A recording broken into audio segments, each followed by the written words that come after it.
Hey, what's going on, everybody? It's Wilhelm Scream, and welcome back to the channel for more Destiny 2 news and intel. And we have a whole bunch of things to discuss in today's video. I actually made a list for once because we have so many topics. But to start off, there is a new exotic mission added to the game today for the BARROW DYAD exotic SMG. This was the one that we saw in the seasonal preview at Bungie, or through Bungie's live stream, I should say. We have an AFK max rank farm glitch available in the game this week that we're going to cover and show extensively towards the end of the video in all its steps and how it can best be utilized, so stick around for that. This will allow you to get infinite SIGIL shards as well as exotic scriptures. And then we have some free silver stuff that I want to mention, as well as all the weekly roundup information from the Vanguard, the daily loot from Banshee, and all the other stuff available at Eververse. If you enjoy this video, please remember to like, comment, and subscribe to the YouTube channel and turn on the bell to post notifications so you never miss out on any future Destiny 2 content like this. You can also follow me on Instagram or Twitter. They'll be linked in the description box down below. Any of those things I just mentioned, as well as any comment about any of the topics of discussion in today's video, we'll give you another entry into the next giveaway on this YouTube channel, and we do one every 1,000 subscribers. So you never want to miss out when we reach 100,000 subscribers. We'll be giving away an Xbox Series or a PlayStation, if anyone still wants one, or a video card if you play on PC. You can also stick around till the end of the video for the secret hashtag you can leave in the comments section for another entry into the next giveaway for this video. And remember, those secret hashtags stack between all videos. So if you haven't done this on a previous piece of content on this channel, you can always go back, check out another video, and of course, do it again.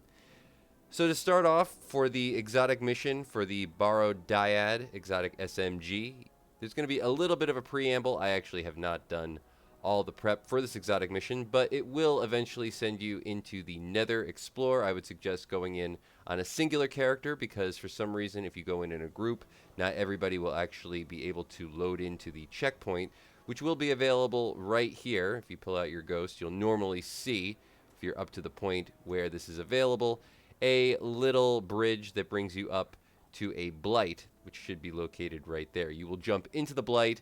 You will then have a new load zone, which asks you to do like a little puzzle thing. There should be a rune on the wall and a arrow on the floor. Stand on the arrow, go to where it points you, and then you will be able to start the exotic mission. So that's just the beginning of the exotic mission. Beyond that, I don't really know at this point, but for anybody who's curious on how to exactly start it, that is how. We're now going to head over to the tower really quick and share what the weekly loot is from Eververse, as well as Banshee 44's weekly weapons, but daily rolls. Apparently that's how it works now, and the Vanguard weapons, of course. While we're there, there is some free silver stuff that I think everybody's going to be interested in.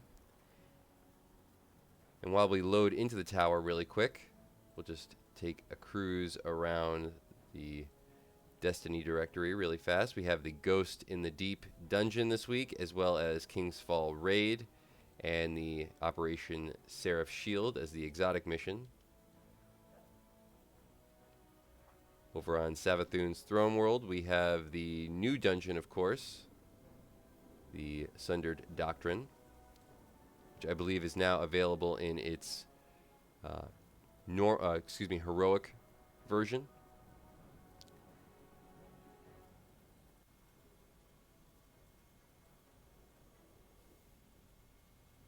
And then over on the moon, there's a whole bunch of stuff that we're going to talk about for today's video. But to start off, we have Pit of Heresy, as well as the Garden of Salvation. Pit of Heresy is my favorite dungeon of all time, just wanted to say. And it's also the source of the Xenophage, so if you don't have that, and if you don't have Divinity, now's the time to get over there.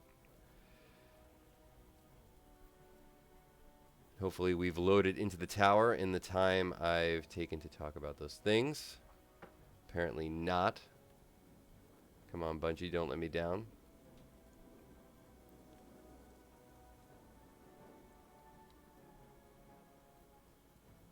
Always gotta love the load zones and the loading times. in Destiny 2. There we go. Not even to the tower yet.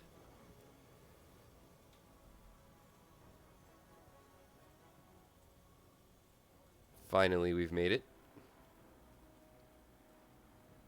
And to start off, over at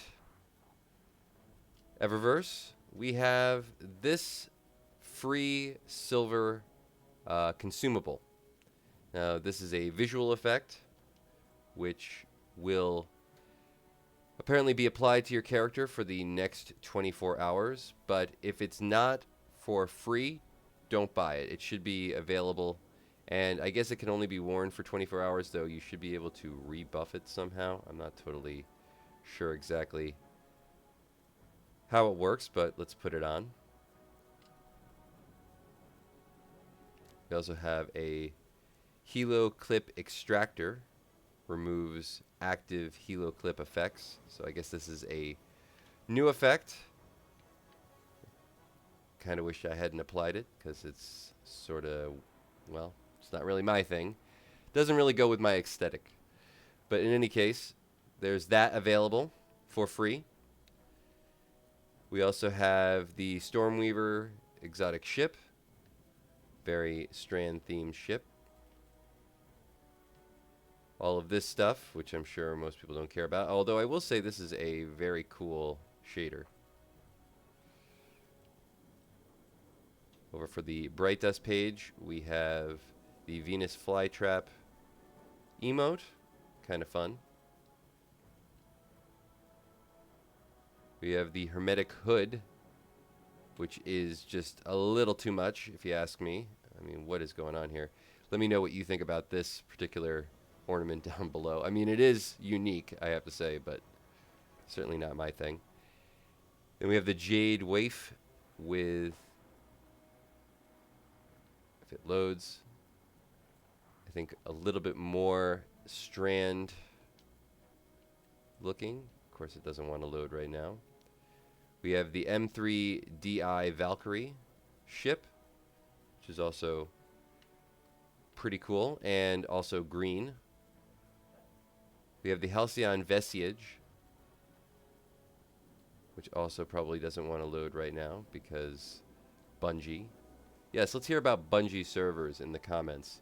If I can see at least 20 comments about Bungie servers in the comments, well, it's going to be a good day for everybody. We also have the Ancient Hunger Weapon Ornament, which really doesn't look very much different to me than the actual Touch of Malice. But one more try. Will it load? It will not. Will it load? It will not. Could play a little mini game in every video called Will the Actual Thing Load into the Game? Most of the time, probably not. Over at Commander Zavala this week, we have the Rake Angle Glaive, Stasis Glaive. Glaives seem to be in the PvE meta at the moment, especially when applied with Titan and anything Titan, because Titans always have all the best stuff. So if you don't have this one out, I think it's pretty good. Worth farming. Unfortunately, this week's Nightfall is not a great one to farm, in my opinion. We have the Heist Battleground Mars, which I hate all the battlegrounds. I really wish they were just removed. I want strikes. Let me know if you don't like the battlegrounds in the comment section down below, because if we can see at least 20 comments about that, it's going to be an even better day. We have Void Surge on this one. We have Arc Surge on this one. Machine gun damage, overcharge, and we have for champions Barrier and Unstop, as well as Solar Threat.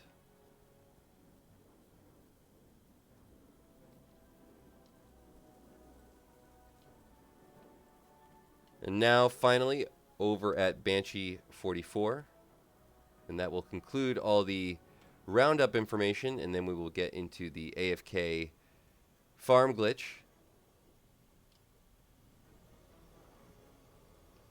For this week's weapons, we have the Snorri FR5, the Nether's Whisper, the Sail Spy Pitch Glass, my favorite word, or excuse me, my favorite weapon to say the name of. And if you've watched my channel for very long, you know that there's few of those. We have a 7th Seraph Saw.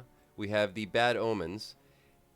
And we have a Path of Least Resistance Trace Rifle. Now, of these, today's rolls, this one is probably the best. The Bad Omens with Tracking Module and Cluster Bomb is like a mini Gjallarhorn.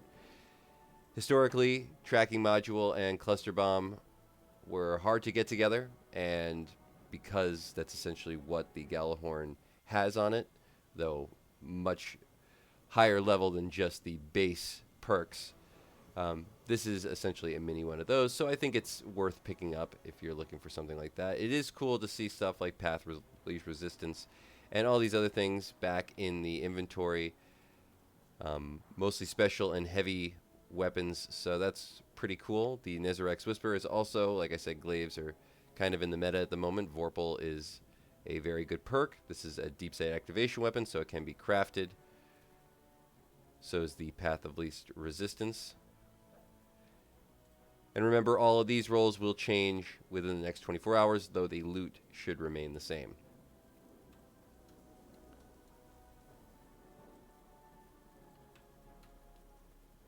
We have the In the Deep campaign mission, which is what I am really here to share with you guys today. We're going to load it up, and this might be a little bit long because I do have to, of course, run through the mission, but know that this is a very easy mission to do, and you're actually not going to complete it. The only thing that's unfortunate about this is that if you want to farm this out and then go do something else and then come back, you will have to do this mission at least to the point where I will show you again. But it doesn't take very long. It's maybe 5 minutes to get to the point where you need to be, and it's a very leisurely 5 minutes. It just need to go through some load screens, some different zone stuff, you know, the usual. But eventually you will get to the spot. Now, fortunately, if you are somebody who has never done this mission before, you can do this on a character, get to the point that I'm going to show you, and as long as you don't complete the mission after that, that character will hold on to that checkpoint forever, essentially. I have had one on my Titan for almost 3 years. But I'm going to show you just where you need to go and the whole just process of this glitch and how to best utilize it. So we're loading into the In the Deep, and now we're just going to run through it. I will probably be fairly silent for this part of the video just because nothing really needs to be said. You can just watch, or you can skip ahead.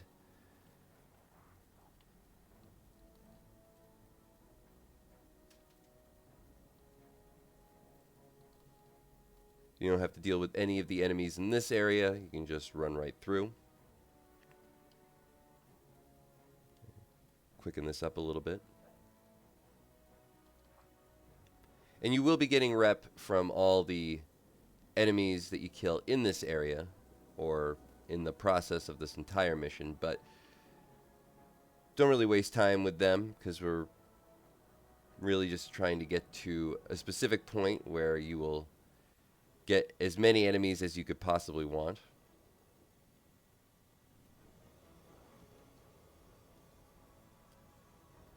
So again, just running through this zone.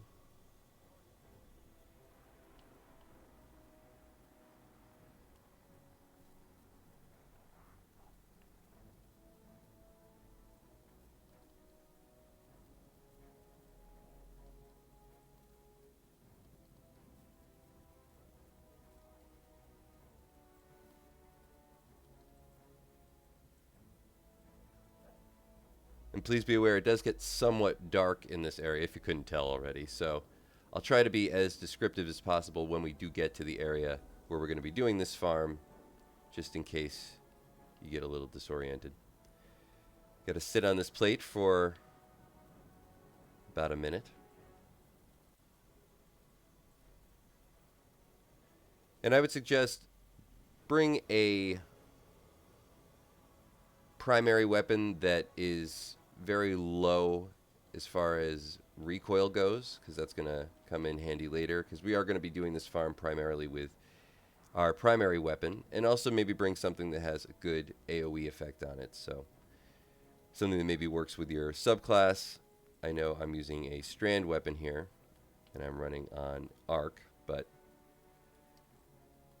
I won't seem so crazy once I get to the end.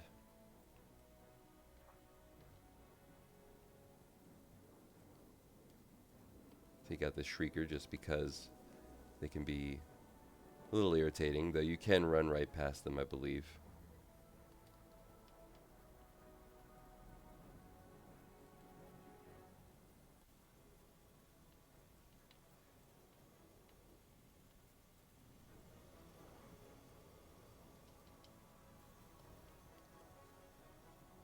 As you can see right here, sometimes a door won't open quite as it should, so it's good to just back up. Sometimes, because of these old missions, the load times can be a little bit, just a little bit slow overall. So sometimes just moving back, killing a few more enemies, and hitting back over should fix the issue, as it did. And in this little area, there's many ways through. I tend to just stay a little bit higher up because it makes it a little less dark, but there's really no wrong way to go there. Gonna have some explosive guys here as we sit on this plate. And this will be the first area where you're actually gonna get to farm a little bit.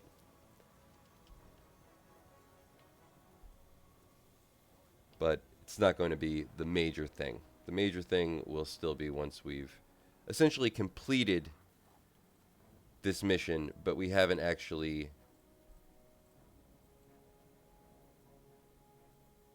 completed. Interesting. The load zone there apparently didn't want to extend the bridge unless I ran a little too early. Apologies for that.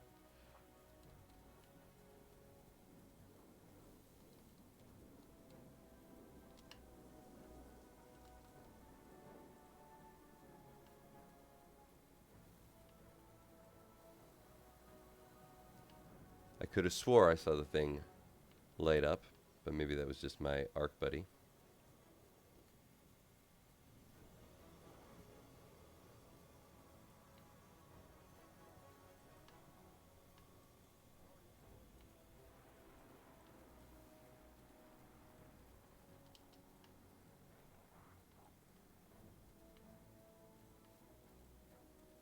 There we go.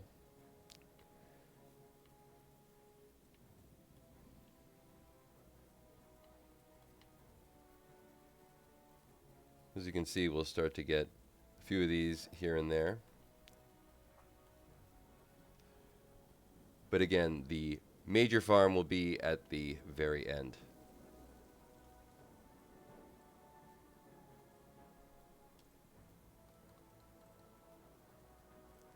Alright, so we're now finally in the room where we will be farming, but we still need to finish the mission somewhat.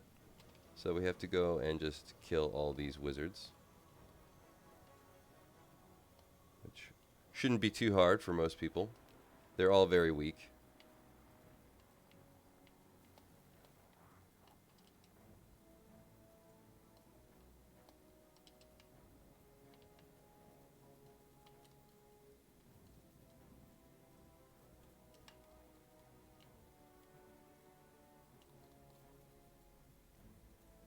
There's one up top, one inside the little cave to my right, but I'll save that one for last.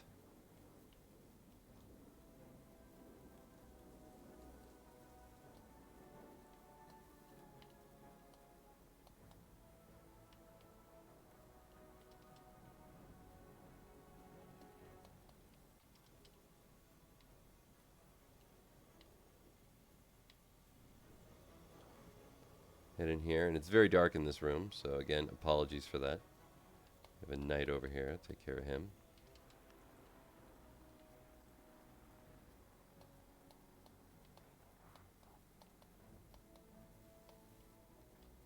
Another knight, which seemed to appear out of nowhere. I've always found that knights are very ninja-like sometimes in this game, where they'll track to you from. A couple of years ago, I was making a XUR video when we were on Titan, so you know it was a while ago, and I had a knight randomly track me right into where XUR was, and it was pretty funny, I have to say. If anybody can go back and look and see when that video actually was posted, what year that was, that'll be definitely an entry into the next giveaway. Alright, so we're to this point. Now, everything's cleared out. We've essentially beat the mission. The only thing left to do is to scan this cryptoglyph. So we're going to scan it, and when we do, the whole room's going to go dark. And we are going to then run over to this ledge and jump off. That is going to reset this mission to right now, right before or right as I'm scanning it. The reason we do that is because, though it's not maybe necessary, usually to get the infinite thrall to work more just cohesively, it's best to reset this encounter at least one time. So it might not matter, but we're just going to do it because it really doesn't matter and it overall will help. So we're going to scan it. As you can see, the room will go dark. At this point, the game wants us to run out of the room, but we're not going to. We're going to stay here. And I'm going to run over to this ledge and hop off.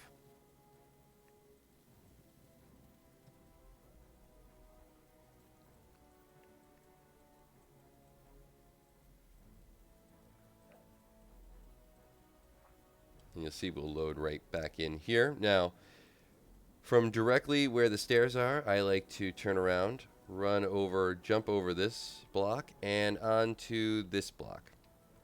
Now, the reason I'm here is this is just the easiest place to do this farm. You're going to get some acolytes that spawn up top. You want to just take care of them because then they will never spawn back in, but they're really the thing that can kill you much faster than anything else in this room ever could.